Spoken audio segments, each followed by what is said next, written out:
So at the end of the lecture, you will be able to apply various normal forms. So what is the function behind the various normal forms? That is, you will be able to remove the data redundancy, because we are dealing with data redundancy problem here. That is why we have developed various normal forms. So in database, we are supposed to deal with the same.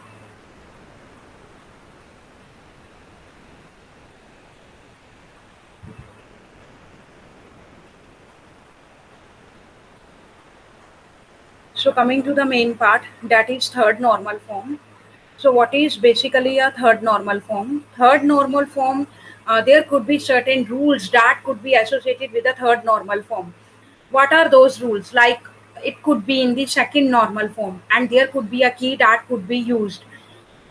So every normal form is having certain rules. Like, first normal form is concerned with atomicity, second normal form is concerned with partial dependency. So these are the basic like grounds on which the normal forms are built. And in order to satisfy the second normal form, the relation could be in the first normal form. In order to satisfy the third normal form, the relation could be in the second normal form. In addition, there could be one more rule that could be added to it. So same is the case with third normal form here.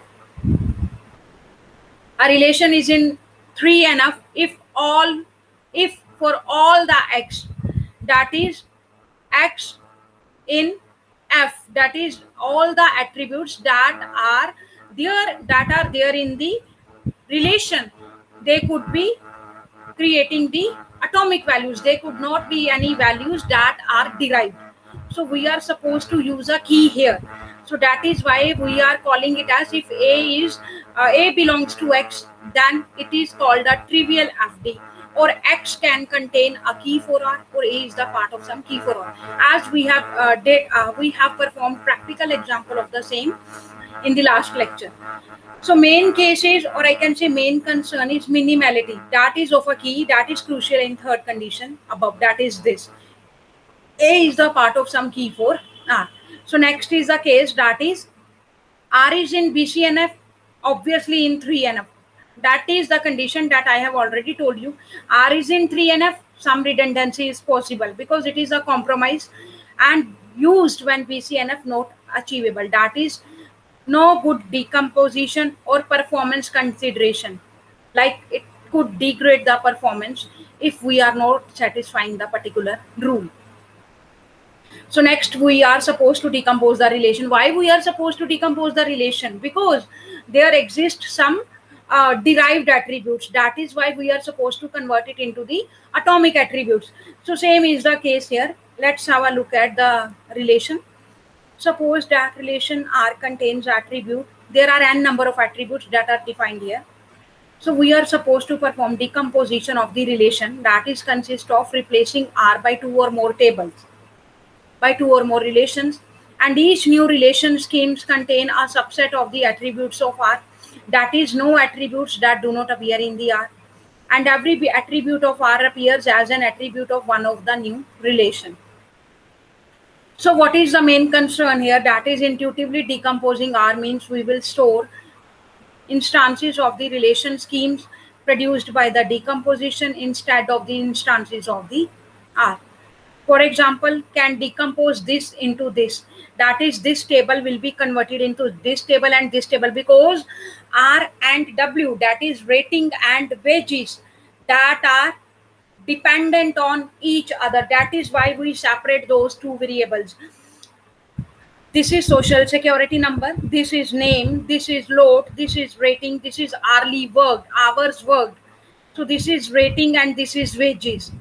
So we are supposed to convert rating and wages into the separate table, because these two are dependent on each other.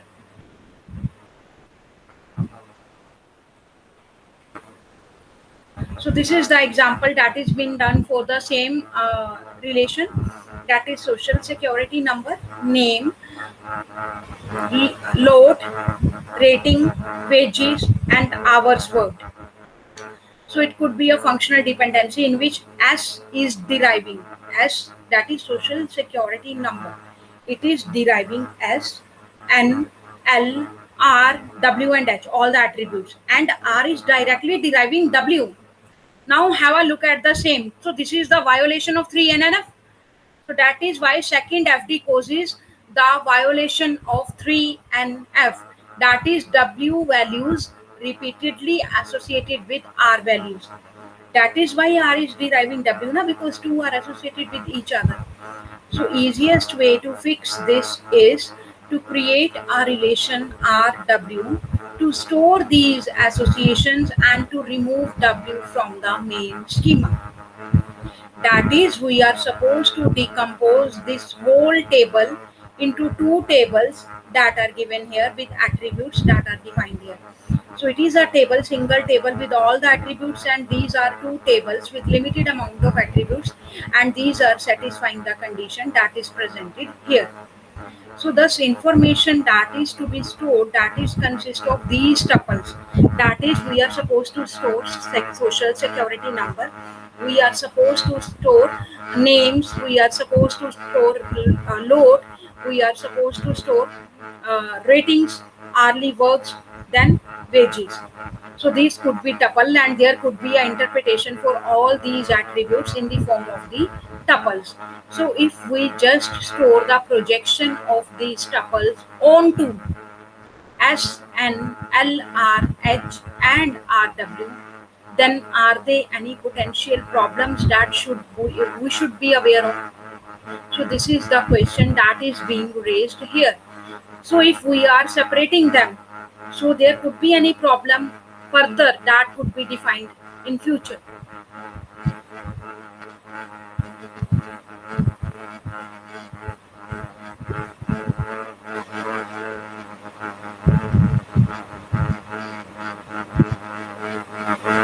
So we are supposed to deal with this problem. That is, there are three potential problems that we are supposed to consider. Now some things are written in red so that you could easily understand. There is a distinction between red and blue. So some queries become more expensive. Again, I am saying some queries become more expensive. For example, salary is equal to, we are supposed to create the salary, and salary is consists of two variables, that is wages into hourly work. So how much did Sailor Joe is any name, how much did Sailor Joe earn? So salary could be equal to wages into hours worked. So given instances of the decomposed relation, we may not be able to reconstruct the corresponding instance of the original relation, but fortunately not in the SNLRH example. So checking some dependencies may require joining the instances of the decomposed relation. So fortunately not in this example. So trade-off, we must consider these issues versus redundancy, because we are supposed to completely deal with the redundancy problem here.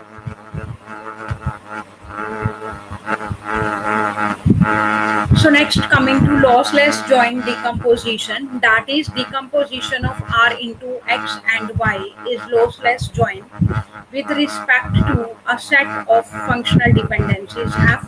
If for every instance R that satisfies the F, then there is a relation, that is projection, that is being given here. You can have a look at the formula. So this is the formula that is set according to the relation. So it is always true that in this condition could be true. So in general, other direction does not hold. If it does, the decomposition is lossless join. So definition extended to decomposition into three or more relations in a straightforward way. That is, it is essential that all decompositions that are used to deal with redundancy could be lossless. So it could avoid the problem number 2 that we have defined here. So this is the main case that we are going to discuss here.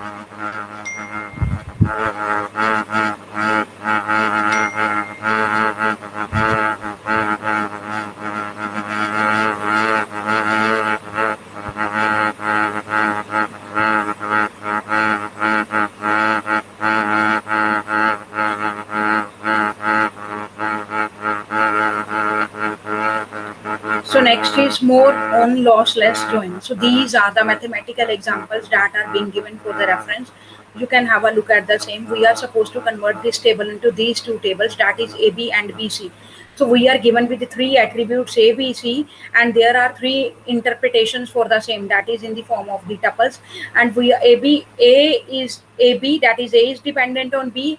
We are supposed to convert ABC into AB and BC, and this is whole lot of AB and C. So we are supposed to perform join operation here. That is why it is given here. You can have a look at the operation that is being performed.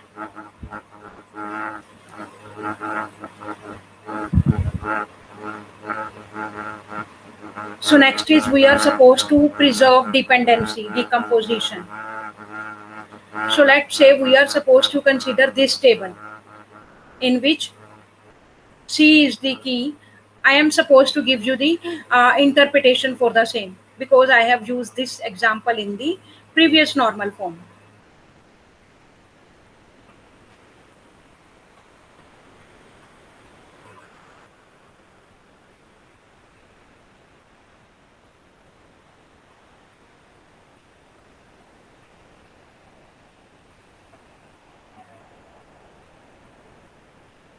There could be interpretations that could be used. So I am supposed to give you the example here. Just wait.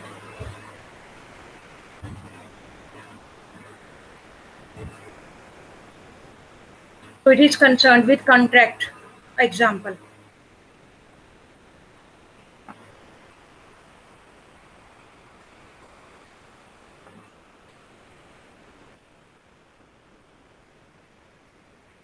You can have a look at the interpretation of CQPSD, that is contract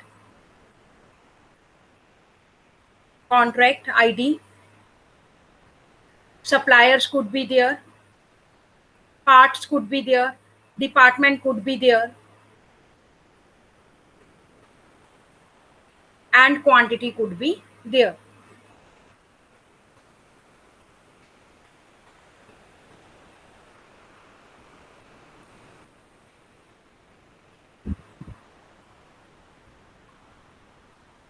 Contract, supplier, department, parts, quantity.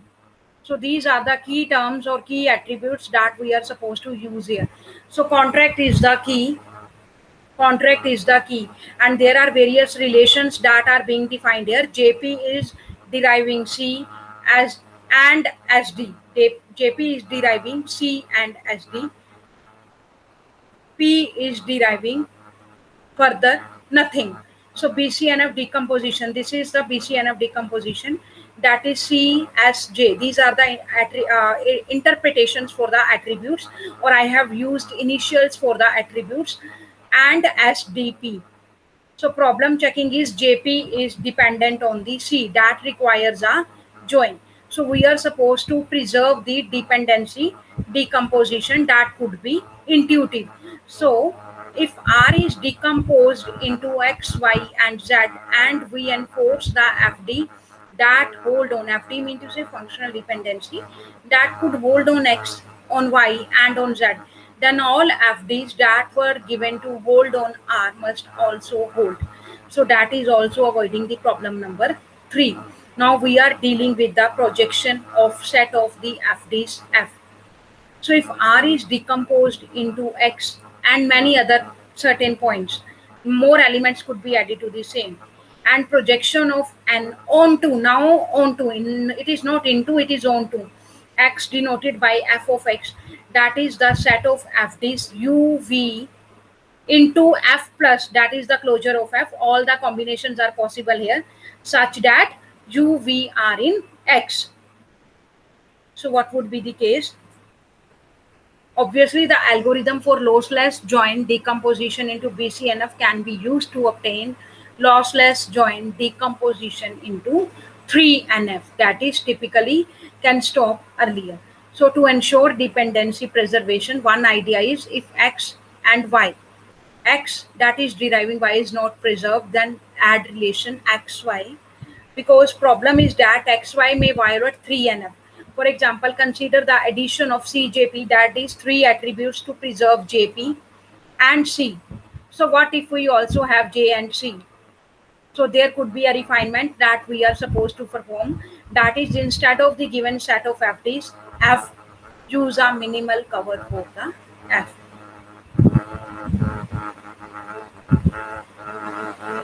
So next is we are dealing with the schema refinement here, and in schema refinement we are supposed to deal with various constraints on the entity set. So we are supposed to consider various examples that we have already discussed. Consider the hourly employees relation again. The constraint that attribute SSN is a key and it can be expressed as an FD. So social security number is deriving social security number, name, load, rating, hourly wages and hourly work. So this is the table that is already used. So for brevity, we will write this FDS. S is deriving. Again, we are using the same example. That is, S is deriving social security number,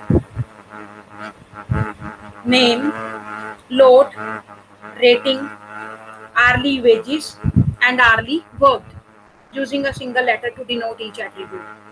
So in addition, the constraints that the hourly wages attribute is determined by the rating attribute is an FD, that is R is deriving W. We have already discussed the same. Now the previous example illustrated how FDs can help to bring the subjective decision made during the ER design. Now what is ER design here? Entity relationship design that we have to design, because entity relationship diagram is already described in chapter number 2, but we are supposed to make decision on the behalf of the same, and we are trying to make the use of entity relationship diagram practical here. But one should argue that the best possible ER diagram would have led to the same minimal set of the relations. And our next example shows how FD information can lead to set of relations that eliminate some redundancy problems and is unlikely to be arrived at solely through ER design. So our main, now we have discussed so much about normal forms. What is the objective behind the same? What is the objective? To remove redundancy. In order to remove redundancy, we are supposed to decompose the relation. After decomposing the relation, we are satisfying various rules that are imposed by various normal forms. So in this manner, we are generally talking about normal forms in order to remove the redundancy that is present in the system.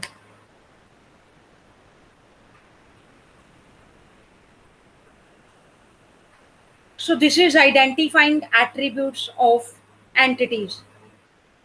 Identifying attributes of entities. That is, in particular, it shows that attributes can easily be associated with the wrong entity set during ER design. In particular, it shows that attributes can easily be associated with wrong entity set during ER design. Now, if I am talking about ER design, now what is ER design? That is entity relationship diagram. Why we are using entity relationship diagram? Because we are supposed to take help from the diagram, that in this way we are supposed to proceed with our relation. We are supposed to proceed with our query that is going to be processed in database management system. So the ER diagram shows a relationship set called works in that is similar to the works in relationship set. So I am showing you an example here, and it is the ER diagram example. Employee, work in, department.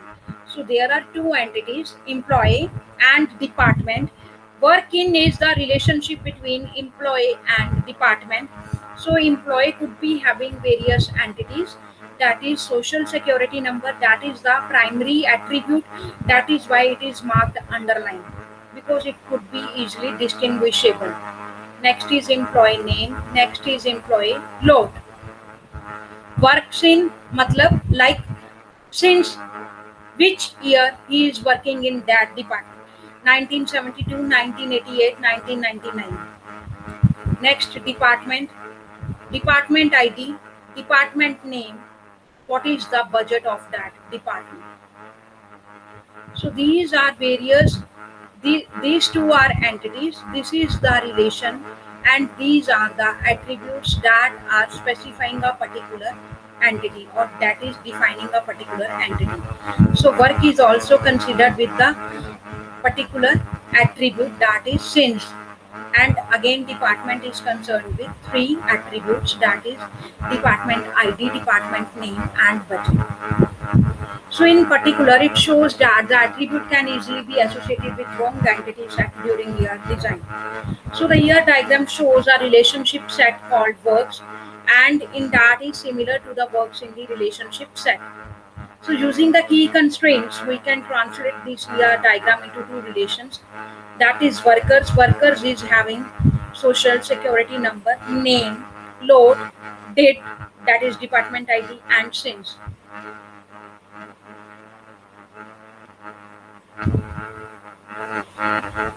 So next is we are supposed to identify the entity sets. How we can define the entity sets or identify the entity sets? First, we are supposed to let reserves contain attributes, that is S, B, and D, as before indicate that sailor has a reservation for a boat B on the day D.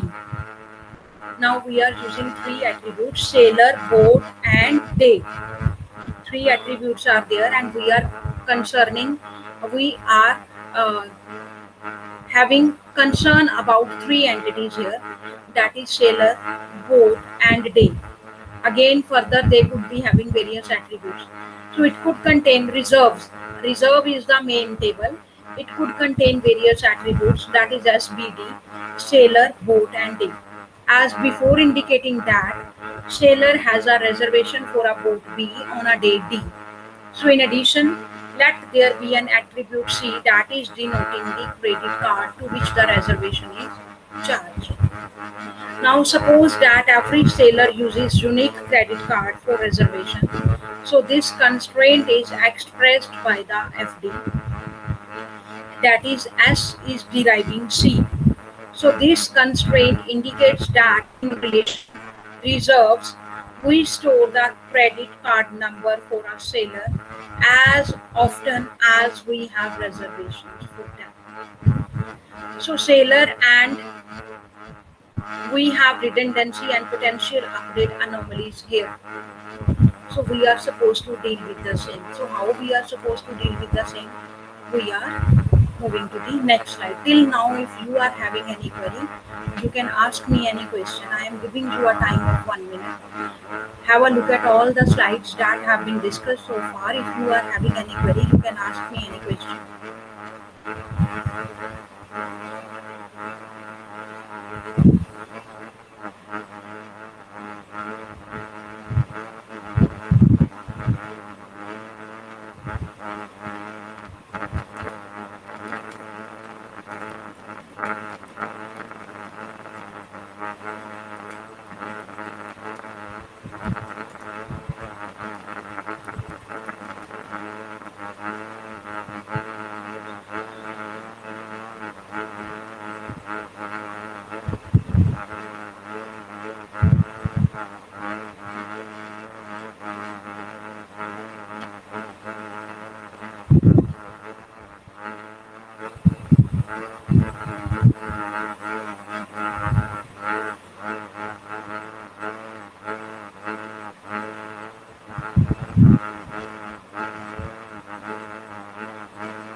Now have a look at the example that is being given for your reference.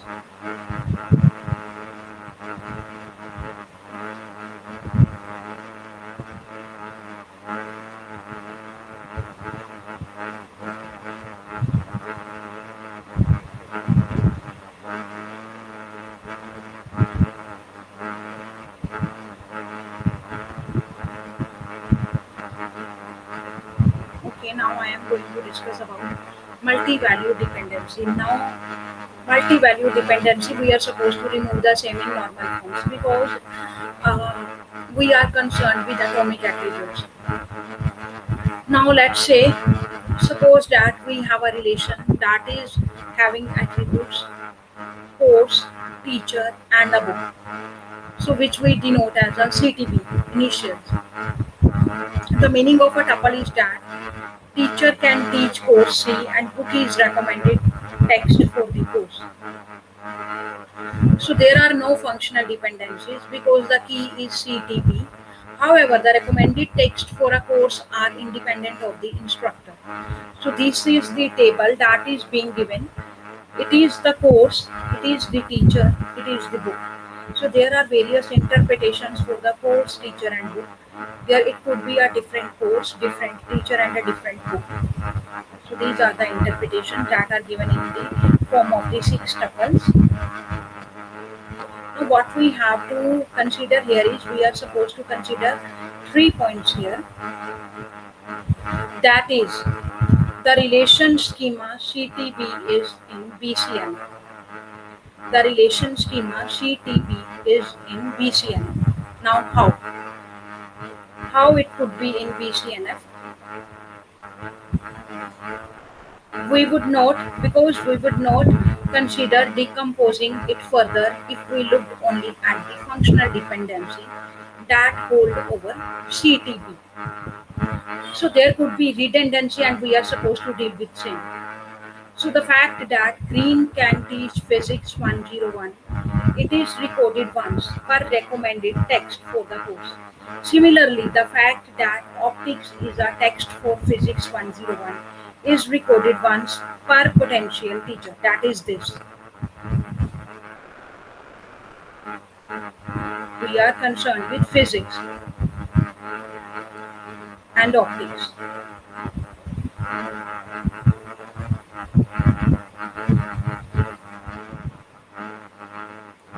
So the redundancy can be eliminated by decompose CTB into CT and CB. There could be one common attribute in order to decompose the table. So let R be a relation schema and let X and Y be subsets of the attributes of. So intuitively, the multi-valued dependency X and Y is said to hold over R in every legal.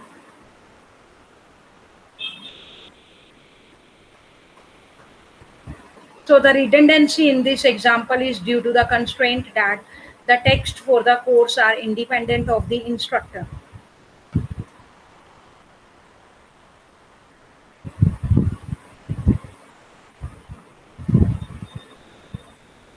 Which cannot be oppressed in terms of the FD. So this constraint is an example of multi-value dependency, mean to say multiple values are dependent on the same entity. For example, ideally we should not model this situation using two binary relationship sets, that is CT and CB, because instructors with attribute CT and text with attribute CB, because these are two essentially independent relationships, modeling them with single ternary relationship set with attribute CTB is inappropriate because already there are three courses: Physics 101, teacher is Green, book is Mechanics. Physics 101, teacher is Green, book is Optics. So just book's name is changed. Again, teacher is Brown, but it is recommending book Mechanics. Again, there is a Brown teacher who is recommending book Optics, but the subject is remaining the same, that is course is same. So that is why they are concerned about dependency, that it is dependent on this.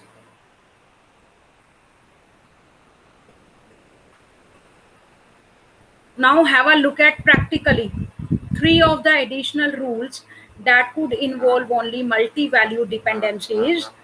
X is fully dependent on Y. Then X is fully dependent on R, which is deriving XY.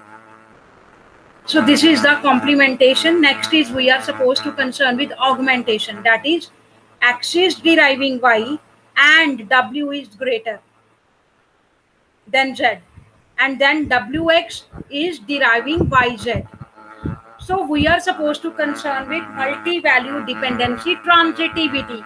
If x is deriving y and y is deriving z, then x is deriving z. So this is the transitivity, rule of transitivity. So that is why in order to overcome this problem, we are supposed to deal with fourth normal form. So what is fourth normal form? That is, R is said to be in the fourth normal form if for every MVD, that is X is deriving Y, that holds over R, one of the following statement could be true. Y subset of X or XY is equal to R, or X is a super key.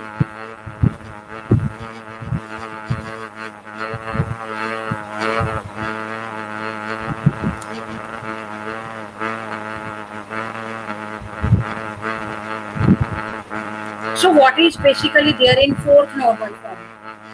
So it is the level of database normalization where there are no non-trivial multi-valued dependencies other than the candidate key.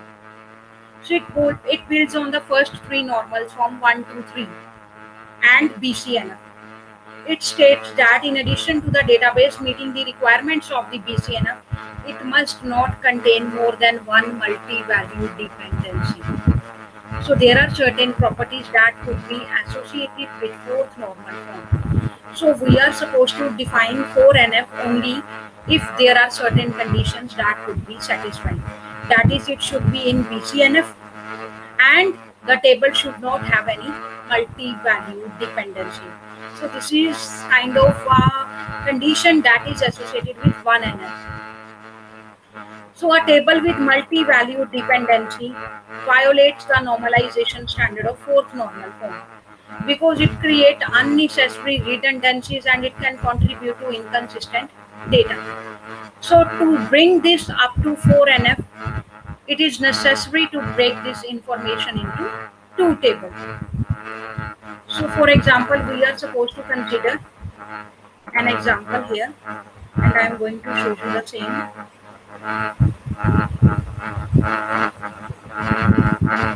Let's have a look at the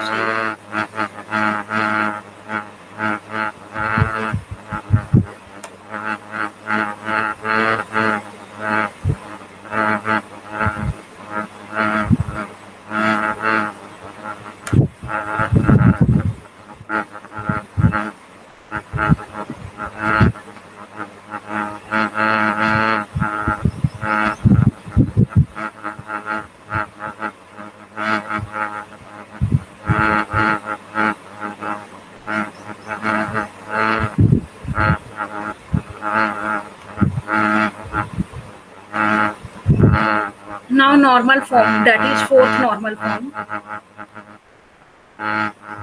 It is the having the example, that is, consider the database table of a class. It is having two relations, that is, R1 contains student ID, SID and student name, and R2 contain course ID and course name. So these are the two tables or two relations that could be defined here. Again, I am showing you the second table.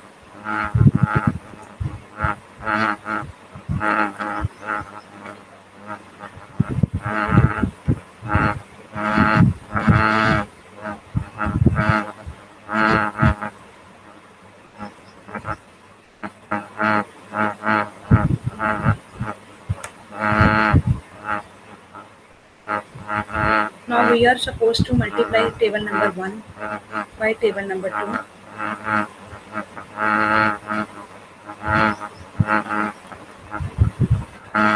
This is the second table, CID and C name. When their cross product is done, it resulted in multi-value dependency, that is R1 into R2.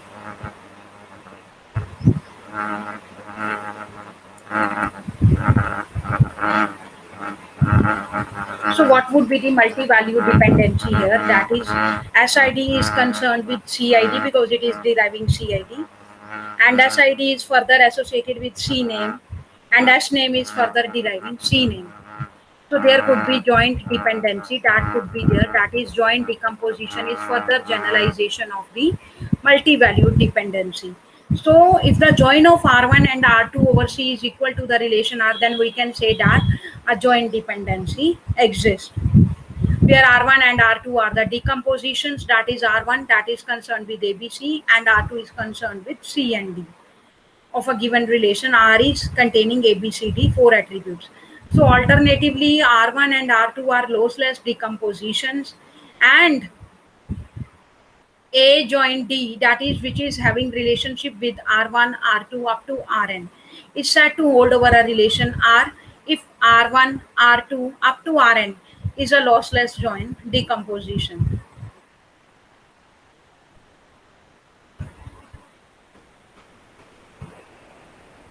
So that is why we are supposed to perform Cartesian product here, and it could result into the joins and multi-value dependency. So that is why it has given rise to the fifth normal form, because we are not getting satisfied anyway.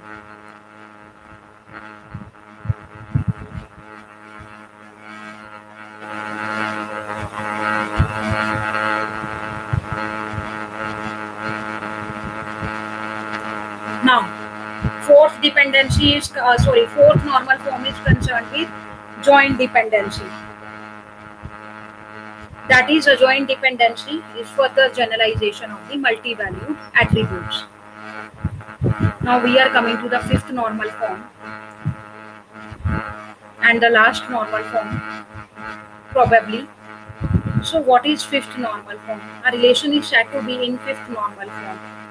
Now we are supposed to talk about joint dependency because we have just recently talked in fourth FNF, 4NF.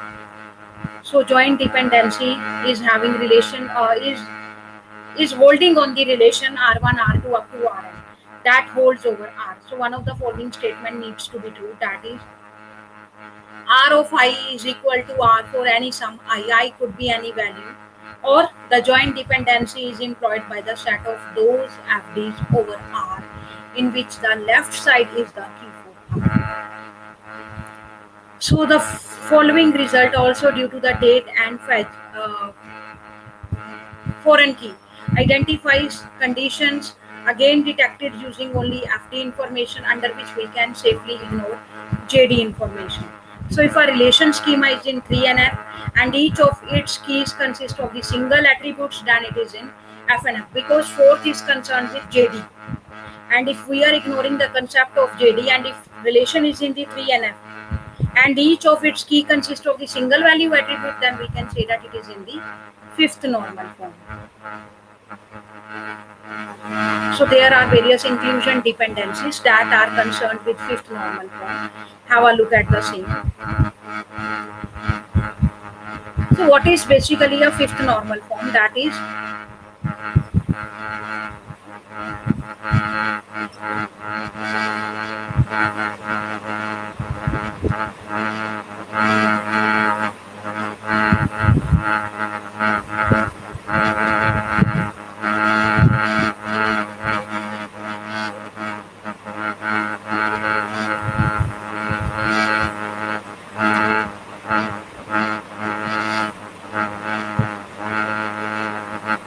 a relation could be in 5NF if every joint dependency is in R is implied by the candidate key of R.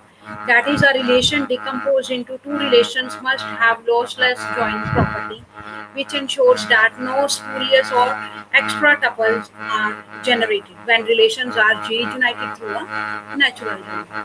So there are certain properties or conditions that are associated with 5NF.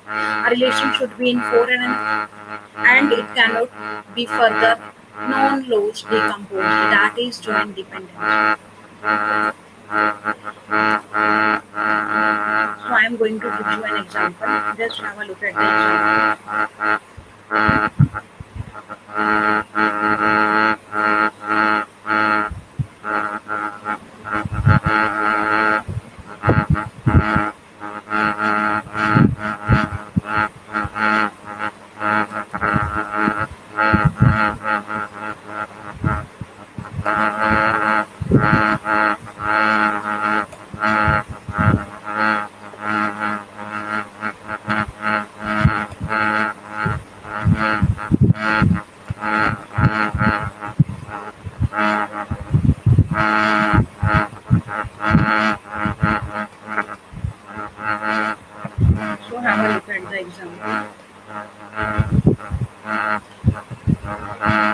in which case if a company makes a product and an agent is an agent for that company, then he always sells that product for the company under the circumstances DCP, that is agent, company and product. There are certain interpretations for the same: agent A1, agent A2, company PQR, company XYZ, product nut bolt, nut bolt, nut bolt.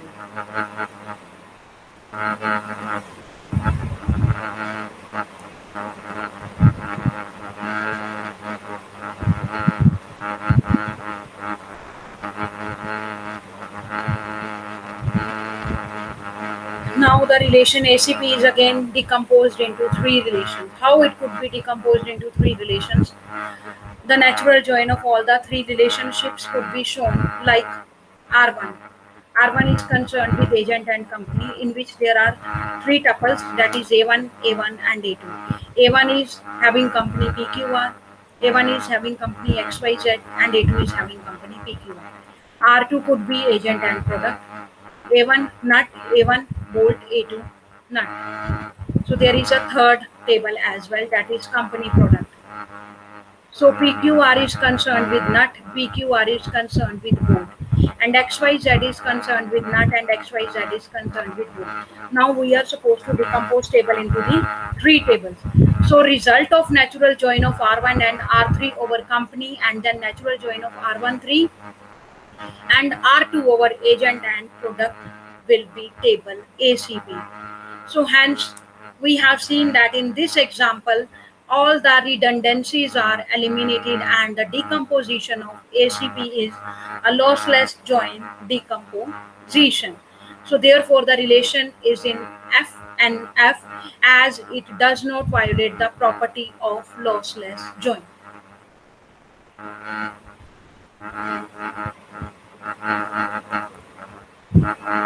So next is inclusion dependencies. What are inclusion dependencies here? Multi-value dependencies and joint dependencies can be used to guide database design.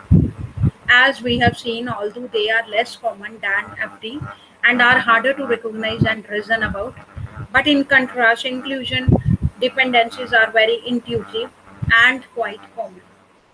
So they typically have little influence on database design. So the third main point of concern is, the main point to bear in mind is that we should not split groups of attributes that participate in an inclusion dependency. And last point is, most inclusion dependencies in practice are key based, that is, it involves only keys. So if you are having any confusion about first normal form, second normal form, third normal form, you can ask me any question. I am giving you a time of 2 minutes. Just have a look at all the slides that have been discussed so far.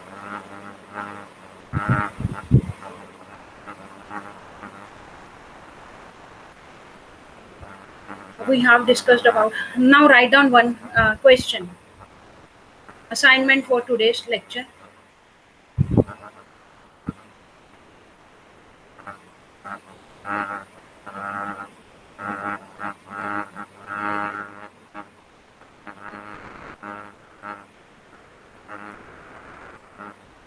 Consider a relation R.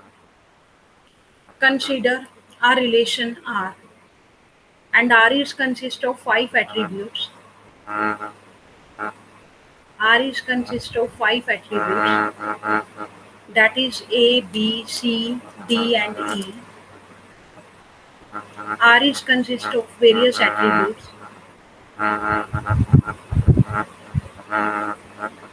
And A is deriving BC. A is deriving BC. CD is deriving E. B is deriving D. And E is deriving A. Again I am repeating, A is deriving BC. CD is deriving E. B is deriving D. And E is deriving A. So you are supposed to define third normal form here. How could you define the same on this relation? You are supposed to define third normal form here. So next is the example. Find the highest normal form of a relation. Find the highest normal form of a relation. There could be a relation R, which is having various attributes A, B, C, D, E, with functional dependencies. For example, BC is deriving D, AC is deriving BE, and B is deriving E. Again, I am repeating. Find the highest normal form of a relation R in which there are 5 attributes A, B, C, D, E with functional dependencies set as BC is deriving D, AC is deriving BE, and B is deriving E. So you are supposed to find the highest normal form of a relation.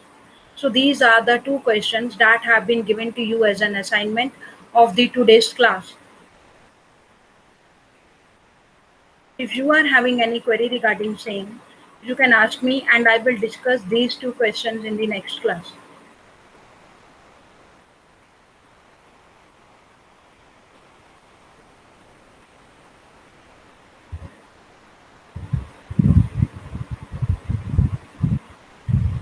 In addition, there is a book by Koth that is available in the library.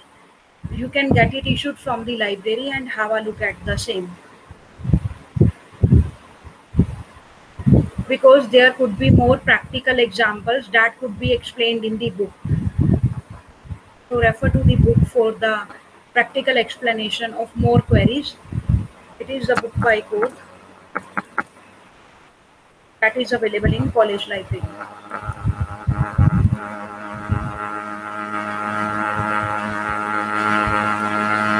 So it is a today's quiz is given in which 10 questions are there. And you are supposed to answer or tick any one answer. Four interpretations are given for each question and you are supposed to tick any one answer. These are the 10 questions that are given. So have a look at the same. In addition, there is an announcement for the class. You will be having weekly test on Monday for the DBMS class, and the test will start at 2:20 p.m. and it will be of 50 minutes. So you are supposed to conduct there will be a test that is held online on LMS. So there are no excuses that are to be undertaken because it is an online test and 10 questions will be given to you and you are supposed to attempt those 10 questions in the time interval of 50 minutes. So nobody will be notified via WhatsApp, personal WhatsApp message that you are having a test because it is an announcement that is made at the end of the lecture. In addition, you will be received an email regarding your weekly test schedule from the department.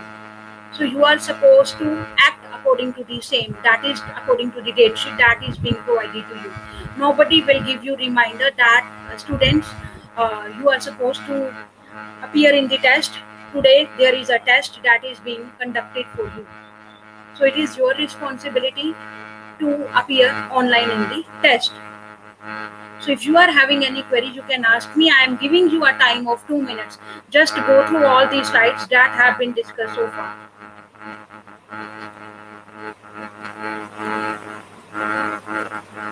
Third normal form was discussed, decomposition of a relation scheme.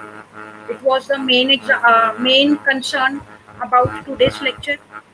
Next, there are certain problems that were associated with decomposition. How to overcome the same? The solution was given. Lossless join decomposition, more on lossless join, then dependency preserving decomposition,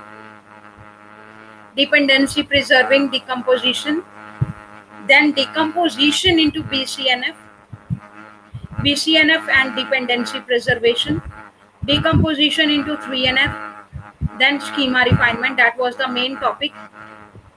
Constraints on a relationship set, identifying attributes of the entity, identifying entity sets, multi-valued dependencies, What are the main points that are to be noted while we are dealing with multi-valued attributes or dependencies? So additional rules that we must follow in dealing with multi-value. Next, we have discussed fourth normal form today. Example of the fourth normal form. Joint dependencies that was concerned with fourth normal form that have been discussed, and fifth normal form. And fifth normal form was concerned with inclusion dependencies, and here it was an example that was being given for the reference. So this was all about your today's class. If you are having any query, you can ask me any question.